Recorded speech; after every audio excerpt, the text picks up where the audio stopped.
There are stories that feel so grand, so epic, that they almost seem to exist outside of our world. The Bible is filled with such tales of faith, conflict, and miracles. But what if I told you that the ground on which these events unfolded is real? That you can still walk where prophets preached, where kings ruled, and where history was forever changed? These are not just locations in a book. They are real places, etched into the landscape of our planet. They are cities, mountains, and rivers that have witnessed thousands of years of human history, and their stories continue to resonate with millions of people around the globe. Embarking on a journey to these biblical places is like stepping through a portal in time. It connects the ancient words written on scrolls to the tangible soil beneath our feet. For believers, these sites are powerful affirmations of their faith, a physical link to the spiritual narratives that shape their lives. For historians and archaeologists, they are treasure troves of information, offering clues about ancient civilizations and the powerful empires that once dominated the Near East. And for the curious traveler, they are simply fascinating destinations, rich with culture, conflict, and profound human drama that has captivated the world for millennia. These locations are a powerful reminder that history is not just a collection of dates and names, but a living, breathing story that continues to evolve. In the ruins of an ancient synagogue, you can almost hear the teachings of Jesus. On the summit of a desolate mountain, you can imagine the awe and fear of Moses. The archaeological discoveries made at these sites often add surprising new layers to our understanding, sometimes confirming biblical accounts in startling ways, and other times presenting us with new mysteries to solve. They show us that the past is never truly gone. It is buried just beneath the surface, waiting to be rediscovered. In this exploration, we will travel to 10 remarkable places that hold a special significance in the biblical narrative. We will look at what the Bible says happened at each location, from the dramatic fall of city walls to the quiet moments that changed the course of history.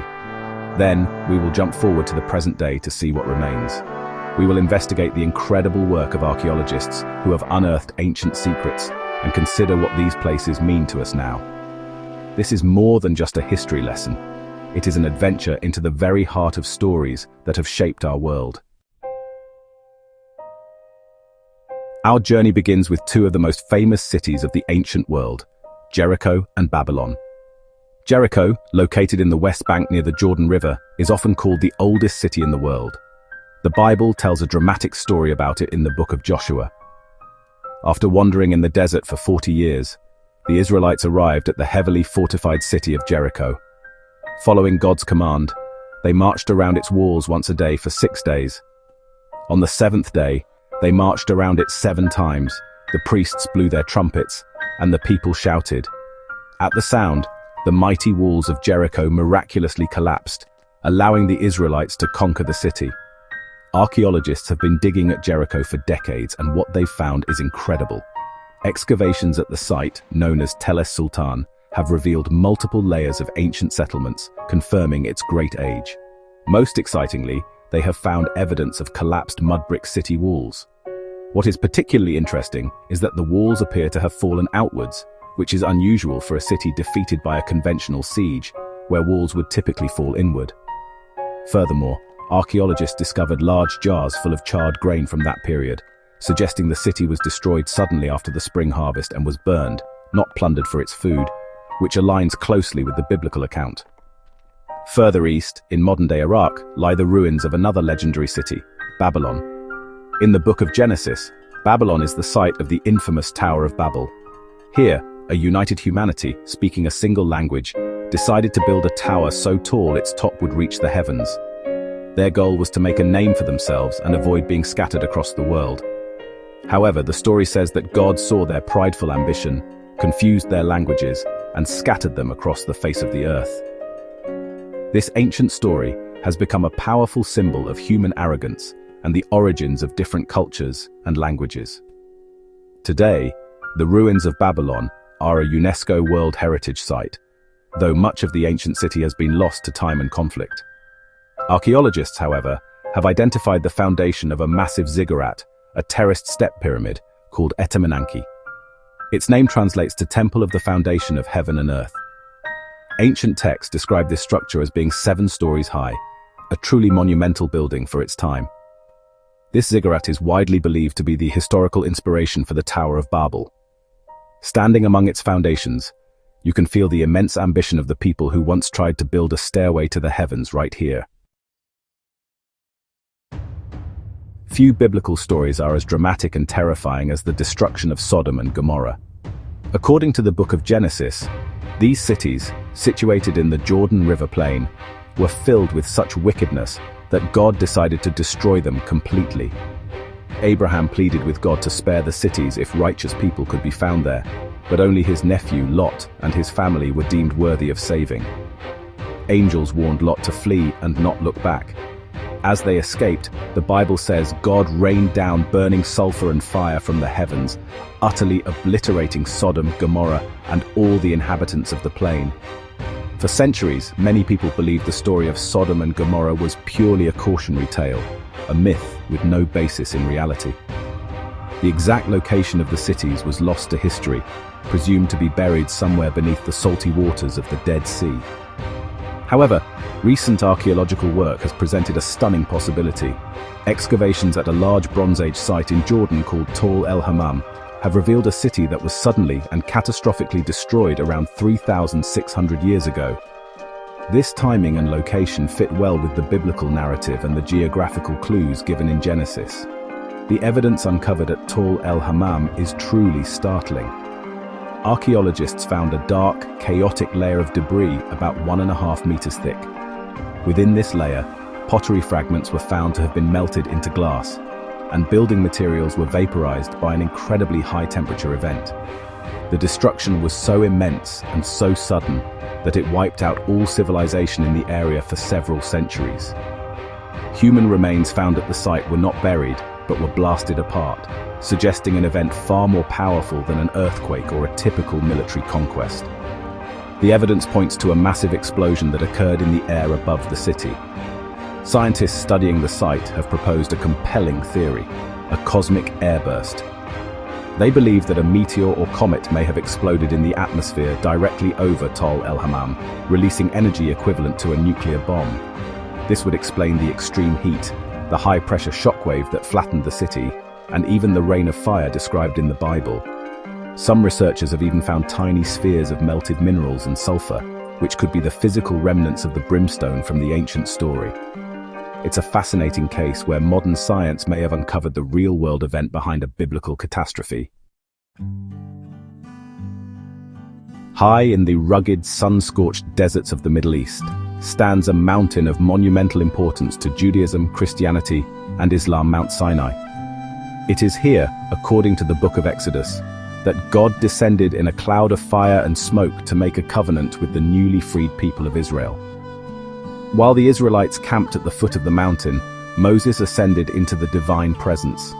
He remained on the mountain for 40 days and 40 nights, and during that time, he received the 10 Commandments, a set of moral and religious laws that would become the ethical foundation for billions of people throughout history. The exact location of the biblical Mount Sinai is a subject of ongoing debate and fascination. The traditional site, identified since the 4th century AD, is Jebel Musa, or Mountain of Moses, located in the Sinai Peninsula of Egypt. At its base sits the ancient St. Catherine's Monastery, one of the oldest continuously working Christian monasteries in the world. For centuries, pilgrims have journeyed here to climb the mountain path, hoping to connect with the sacred event. While direct archaeological proof of the Exodus has not been found here, the site's profound spiritual atmosphere and long tradition make it a powerful place of pilgrimage. However, a compelling alternative theory points to a different mountain, Jebel al-Lawts, in modern-day Saudi Arabia. Proponents of this location argue that it fits the biblical descriptions more closely. For instance, the summit of Jebel al-Lawts is blackened, as if it was scorched by intense heat, which aligns with the description of God descending in fire. Nearby, there is a large, dramatically split rock that shows signs of massive water erosion, which some believe could be the rock that Moses struck to provide water for the Israelites. There is also a stone altar with carvings of bulls, possibly linked to the infamous golden calf incident. Regardless of its precise location, the story of Mount Sinai represents a pivotal moment in the biblical narrative. It was the moment a wandering tribe of former slaves was forged into a nation, bound by a divine covenant and a shared moral code. The Ten Commandments, received on that mountain, have had an immeasurable impact on Western civilization, influencing legal systems, ethical principles, and personal conduct for thousands of years. The search for the real Mount Sinai is more than an archaeological quest. It is a search for the physical origins of some of humanity's most enduring ideas about justice, morality, and our relationship with the divine. In the heart of Jerusalem lies a place so sacred and so contested that it is often called the most volatile piece of real estate on earth. This is the Temple Mount, known in the Bible as Mount Moriah. Its story begins in the book of Genesis with one of the most testing moments of faith ever recorded. God commanded Abraham to take his beloved son, Isaac, to the land of Moriah and offer him as a sacrifice. Abraham, in an act of profound obedience, prepared to do as God asked. But at the last moment, an angel stopped him, and a ram was provided as a substitute. This site became a symbol of ultimate faith and divine provision. Centuries later, this same location was chosen for another monumental purpose. King David, after seeing an angel of the Lord on the threshing floor of a man named Araunah the Jebusite, purchased the land to build an altar to God. It was his son, King Solomon, who would fulfill David's dream on a grand scale. Around 957 BC, Solomon constructed the first temple on Mount Moriah, a magnificent structure that became the spiritual and national center of ancient Israel. It was the place where God's presence was said to dwell on earth and where sacrifices and prayers were offered daily. Solomon's temple was destroyed by the Babylonians in 586 BC, but the site's importance endured. A second temple was built on the same spot, which was later expanded and lavishly renovated by King Herod the Great. This was the temple Jesus knew, where he taught, debated with religious leaders, and drove out the money changers. This grand structure was also destroyed, this time by the Romans in 70 AD, a catastrophic event that reshaped Judaism forever. All that remains today of the Herodian temple complex is its massive retaining wall, the most famous section of which is the Western Wall, the holiest site in modern Judaism where people come to pray. Today, Mount Moriah, or the Temple Mount, is home to two of Islam's most sacred shrines, the Dome of the Rock and the Al-Aqsa Mosque. The Dome of the Rock is built over the very stone where it is believed Abraham prepared to sacrifice his son, and from which the Prophet Muhammad is said to have ascended to heaven. Beneath the surface, archaeologists have discovered fascinating secrets. Tunnels running alongside the Western Wall reveal the sheer scale of Herod's construction, including colossal foundation stones, some weighing over 500 tons. These ancient stones are a testament to the enduring sanctity and historical weight of this small but immensely significant mountain. Leaving the grand dramas of Jerusalem, we travel north to the peaceful hills of Galilee, the region where Jesus spent most of his life and ministry. Our first stop is Nazareth, the humble village where he grew up.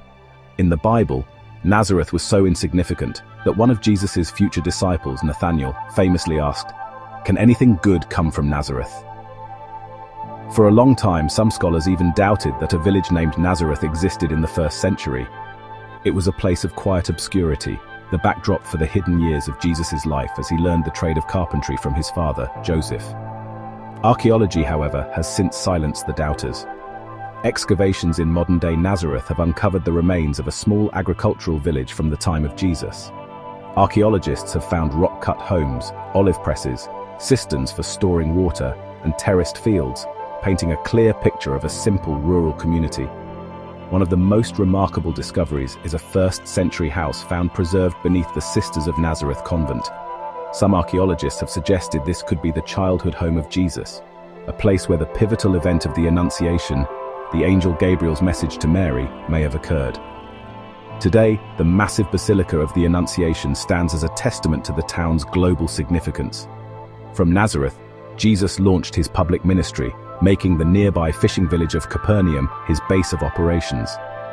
Located on the northern shore of the Sea of Galilee, Capernium is called Jesus' own town in the Gospels. It was here that he performed many of his most famous miracles. He healed a centurion's servant, cured Peter's mother-in-law of a fever, and taught in the local synagogue, amazing the crowds with his authority. It was also in Capernaum that a paralyzed man was famously lowered through the roof of a crowded house to be healed by Jesus. a powerful story of friendship and faith.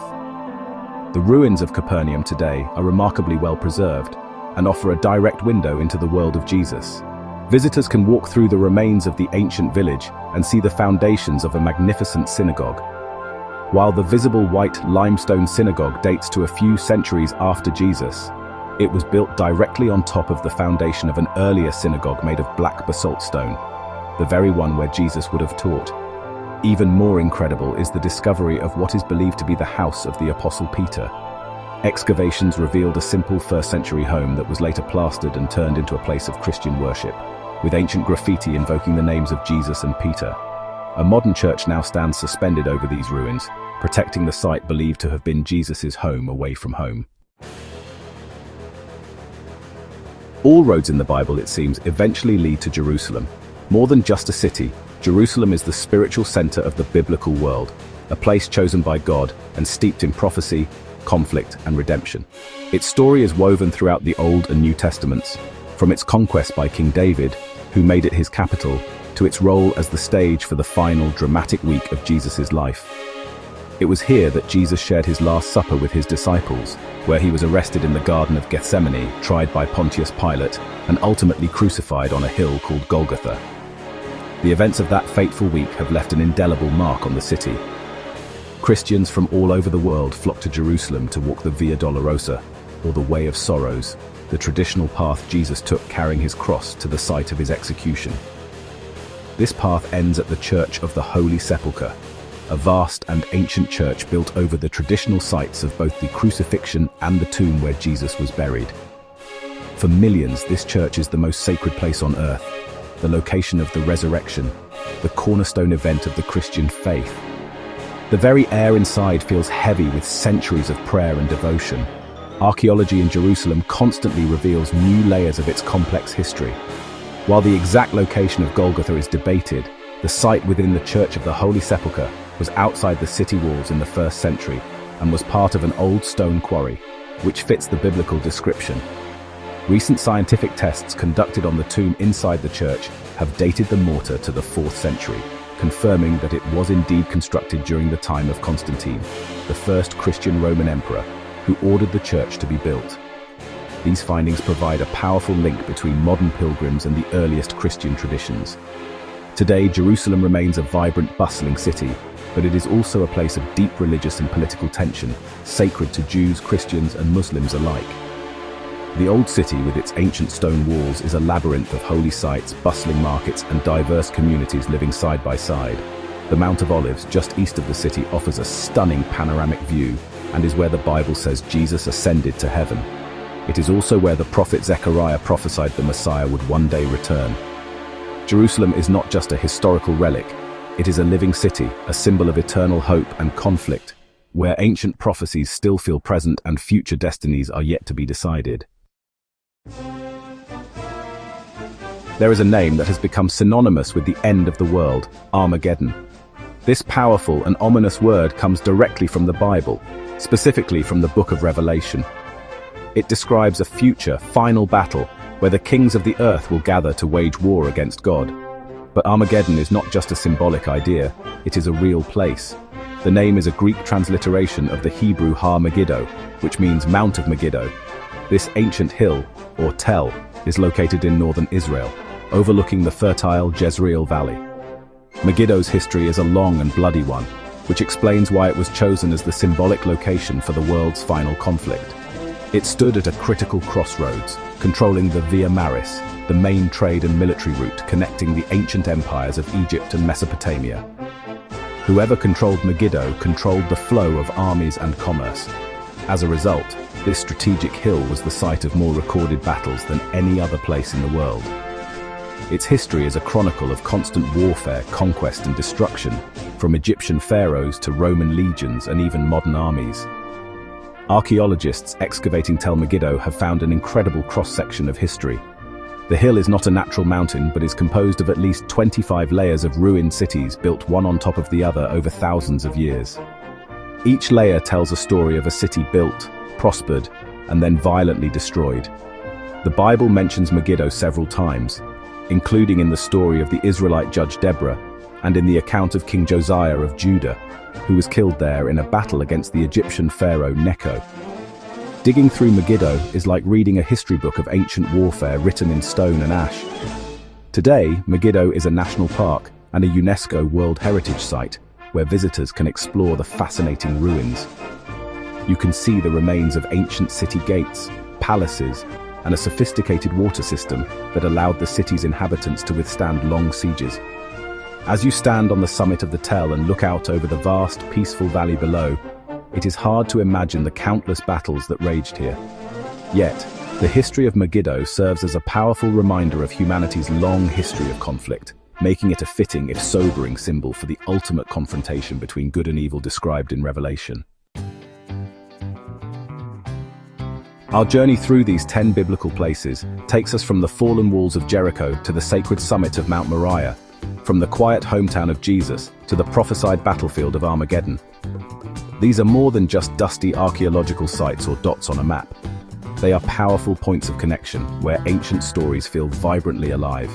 They show us that the world of the Bible was a real world, with real cities, real mountains, and real people whose lives and beliefs continue to shape our own reality in profound and unexpected ways. Walking through these locations, we see how history and faith are deeply intertwined. The discoveries made by archaeologists, a scorched layer of earth, a collapsed wall, the foundation of a synagogue, colossal stones from a long-lost temple, provide a tangible context for the biblical narratives. While science cannot prove faith, it can illuminate the world in which that faith was born. It can confirm historical details, offer plausible explanations for miraculous events, and give us a richer, more textured understanding of the stories that have been passed down through generations. These places bridge the gap between the written word and the physical world. These ancient sites also serve as a powerful mirror for our modern world. In places like Jerusalem and the Temple Mount, we see how ancient religious claims continue to fuel modern-day conflicts and aspirations.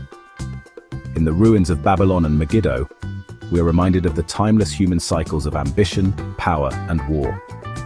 The stories of these places are not just about the past. They are about enduring human themes of hope, destruction, law, and redemption that are just as relevant today as they were thousands of years ago. They challenge us to reflect on our own place in this long, unfolding story.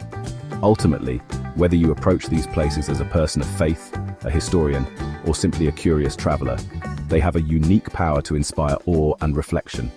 They remind us that we are part of a history that is much larger than ourselves. Standing where Abraham stood, walking where Jesus walked, or looking out over a valley that has witnessed empires rise and fall, connects us to the deep and enduring currents of human civilization. These places are not just relics of the past, they are living landscapes of memory and meaning, inviting us to explore the foundations of our world and our place within it.